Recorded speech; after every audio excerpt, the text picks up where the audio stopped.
Pernahkah Anda merasa stres karena uang? Tagihan yang tak ada habisnya, pengeluaran tak terduga yang datang di saat yang paling tidak tepat, atau kecemasan yang terus menghantui tentang masa depan keuangan Anda? Semua ini adalah tekanan yang hampir semua orang rasakan pada suatu titik dalam hidupnya. Tidak peduli seberapa keras Anda bekerja atau seberapa besar penghasilan yang Anda dapatkan, seringkali rasa khawatir itu tetap saja datang, membuat tidur Anda terganggu, dan pikiran Anda terus-menerus dipenuhi kecemasan. Namun, bagaimana jika saya katakan bahwa ketenangan finansial sebenarnya bukan soal berapa banyak uang yang Anda miliki? Banyak orang berpikir bahwa memiliki lebih banyak uang akan otomatis menghilangkan stres. Kenyataannya, bahkan mereka yang memiliki kekayaan luar biasa pun seringkali tetap diliputi rasa cemas, takut kehilangan apa yang telah mereka kumpulkan. Ketenangan finansial yang sejati bukanlah tentang jumlah angka di rekening bank Anda, melainkan bagaimana cara Anda mengatur pikiran dan emosi tentang uang. Disinilah filosofi Stoicisme menawarkan sebuah pendekatan yang berbeda. Stoicisme mengajarkan kita untuk fokus pada hal-hal yang bisa kita kendalikan, termasuk cara kita merespons tekanan finansial. Alih-alih terjebak dalam kecemasan tentang hal-hal yang belum tentu terjadi, kita diajak untuk membangun disiplin diri, mengatur pengeluaran dengan bijak, dan merencanakan masa depan tanpa membiarkan rasa takut mengambil alih. Dengan memahami prinsip-prinsip Stoicisme, Anda bisa belajar untuk menguasai keuangan Anda, bukan sebaliknya. Ini adalah tentang mengambil kendali atas kebiasaan belanja, mempersiapkan diri menghadapi situasi terburuk, dan menyadari bahwa nilai uang terletak pada bagaimana kita menggunakannya untuk menciptakan kehidupan yang bermakna. Uang seharusnya menjadi alat, bukan penentu kebahagiaan Anda. Dan dengan pola pikir yang tepat, Anda dapat mencapai ketenangan finansial, tak peduli seberapa besar atau kecil penghasilan Anda. Stoicisme adalah filosofi kuno yang menekankan pengendalian diri, ketenangan batin, dan fokus pada hal-hal yang bisa kita kendalikan. Dalam konteks keuangan, ini berarti belajar membedakan antara pengeluaran yang perlu dan yang didorong oleh emosi. Kita tak bisa mengontrol kondisi ekonomi global, tapi kita bisa mengendalikan bagaimana kita meresponsnya. Prinsip stoik dalam mengatur keuangan: 1. Fokus pada apa yang bisa dikendalikan. Dalam hidup, ada banyak hal yang berada di luar kendali kita. Contoh paling nyata adalah inflasi atau kenaikan harga kebutuhan sehari-hari. Anda tidak bisa menghentikan harga bahan pokok yang terus merangkak naik, atau mengubah kebijakan ekonomi yang ditetapkan oleh pemerintah. Hal-hal seperti ini berada di luar jangkauan kekuasaan individu manapun. Namun, daripada membuang energi untuk mengkhawatirkan sesuatu yang tak bisa Anda ubah, jauh lebih bijak untuk mengarahkan perhatian pada hal-hal yang bisa Anda kendalikan. Salah satunya adalah cara Anda mengelola keuangan pribadi. Anda memiliki kendali penuh atas kebiasaan belanja Anda. Mulailah dengan membedakan kebutuhan dan keinginan. Fokuskan pengeluaran pada hal-hal yang benar-benar diperlukan, dan batasi pembelian impulsif yang mungkin hanya memberikan kepuasan sesaat. Selain itu, menyusun anggaran bulanan yang realistis bisa menjadi langkah kecil yang membawa perubahan besar. Dengan disiplin mengikuti anggaran tersebut, Anda dapat mengatur pengeluaran, menghindari utang yang tidak perlu, dan bahkan menyisihkan sebagian uang untuk ditabung atau diinvestasikan. Intinya, Anda mungkin tidak bisa mengendalikan ekonomi global, tetapi Anda selalu memiliki kendali atas bagaimana Anda merespons perubahan itu.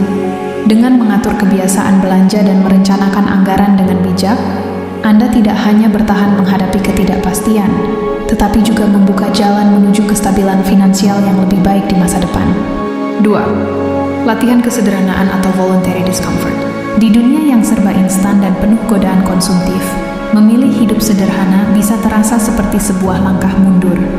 Namun, bagi mereka yang memahami nilai sejati dari kesederhanaan, ini adalah latihan yang membangun ketahanan mental dan disiplin diri.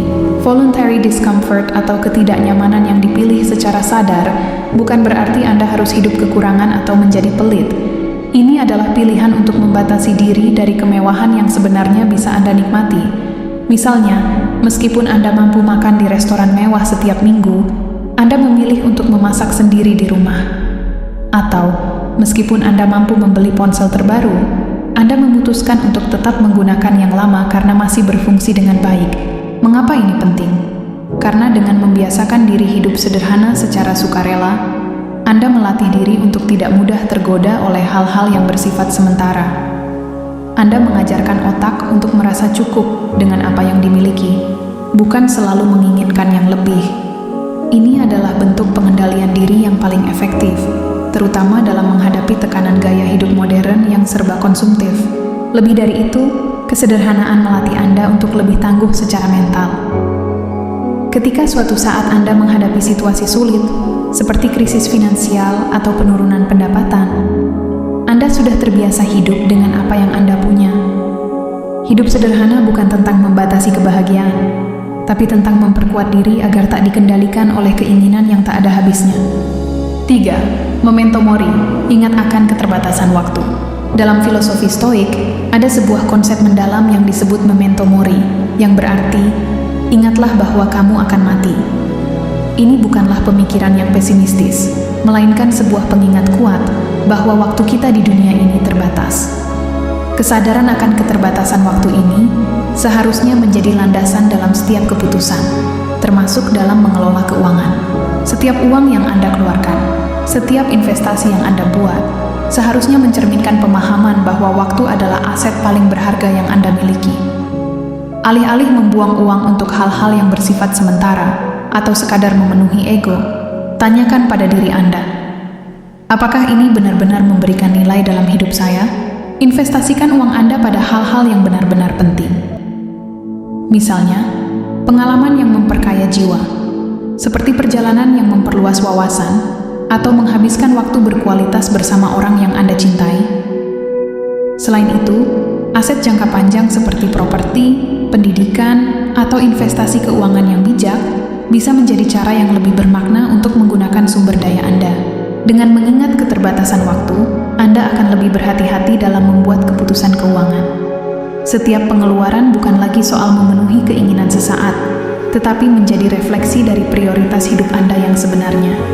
Pada akhirnya, uang bisa dicari kembali, tapi waktu yang hilang tidak pernah bisa dikembalikan. 4. Negative visualization, bayangkan skenario terburuk. Dalam filosofi Stoik, terdapat praktik yang dikenal sebagai negative visualization, yaitu membayangkan skenario terburuk yang mungkin terjadi dalam hidup. Ini bukanlah tentang menakut-nakuti diri sendiri atau bersikap pesimis, melainkan sebuah cara untuk mempersiapkan mental dan membangun ketahanan emosional menghadapi kenyataan yang tak terduga. Cobalah bayangkan, bagaimana jika suatu hari Anda kehilangan pekerjaan? Bagaimana jika krisis finansial tiba-tiba melanda dan memaksa Anda untuk memangkas semua pengeluaran? Dengan membayangkan skenario terburuk seperti ini, Anda tidak sedang mengundang kesialan, melainkan mengondisikan pikiran untuk siap menghadapi kemungkinan tersebut dengan tenang dan terukur. Latihan ini membantu Anda menyusun strategi yang konkret, seperti membangun dana darurat yang cukup untuk menutupi kebutuhan selama 6-12 bulan tanpa penghasilan tetap.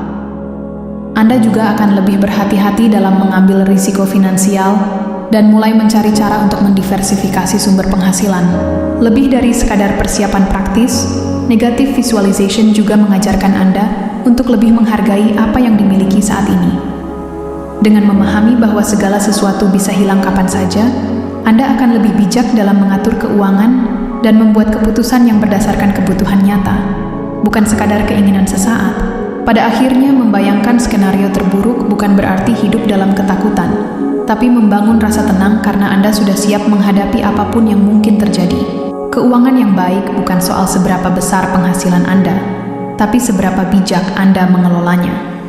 Dengan menerapkan prinsip stoicisme, Anda bukan hanya akan lebih tenang dalam menghadapi tantangan finansial, tapi juga menemukan makna di balik setiap keputusan keuangan. Jadi, apakah Anda siap menjadi lebih bijak, bukan hanya lebih kaya?